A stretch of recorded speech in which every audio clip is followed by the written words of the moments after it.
Poytaxtimizda judo bo'yicha treyning camp Tashkent xalqaro miqyosidagi mashg'ulotlar o'tkazilmoqda. 24-noyabrgacha o'tkaziladigan mashg'ulotlar doirasida Milliy olimpiya qo'mitasi tomonidan matbuot anjumani tashkil etildi. Unda Qirg'iziston, Gruziya va Misrdan tashrif buyurgan murabbiy hamda sportchilar ishtirok etdi. Anjumanni Judo federatsiyasi raisi Azizjon Kamilov ochib berdi. Хотелось бы поблагодарить наших гостей. Avvalambor yurtimizga tashrif buyurgan barcha murabbiylar, sportchilar va mutasaddilarga tashakkur bildiraman. Bizning taklifimizni qabul qilganingiz uchun ham alohida rahmat.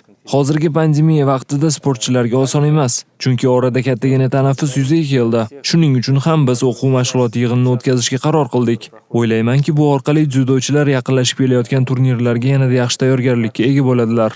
Shundan so'ng anjuman qatnashchilari judo bo'yicha O'zbekiston terma jamoasi murabbiyi Ilyas Ilyadis va federatsiya raisi Azizjon Kamilovlardan o'zlarini qiziqtirgan savollarga javob olishdi. Xususan, Budapeshtda o'tkazilgan katta dubulg'a musobaqasida hamyurtlarimizning ko'rsatgan natijasi tanqidiy savollarga sabab bo'ldi. Lekin Azizjon Kamilovning ta'kidlashicha, pandemiya davrida o'tkazilgan birinchi turnir bizning terma jamoa uchun sportchilarning jismoniy holatini tiklab olish va xatolar ustida ishlash uchun turtki bo'lgan. Anjumanning ikkinchi qismida Misr, Qirg'iziston va Gruziyadan tashrif buyurgan judo ustalari o'z tajribalarini bolajonlar bilan bo'lishdi. Endigina judoga qiziqish uyg'ongan sportchilarga o'ziga xos motivatsiya berish va kelajakda yuksak marralarni zabt etishlari uchun Ilyas Ilyadis ular bilan suhbatlashib maslahatlar berdi.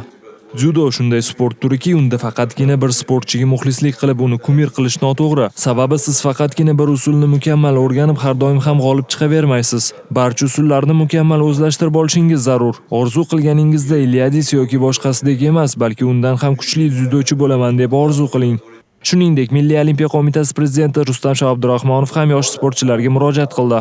Hammasi yetib beryapti. O'zini mehnati bilan, o'zini harakatlari bilan mana shu cho'qqilarga yetishyapti. Sizlarga ham faqat bitta taklif qo'shimcha mana shu sizlarga xos tavsiya berishim. Oldin orzu qilinglar, orzu.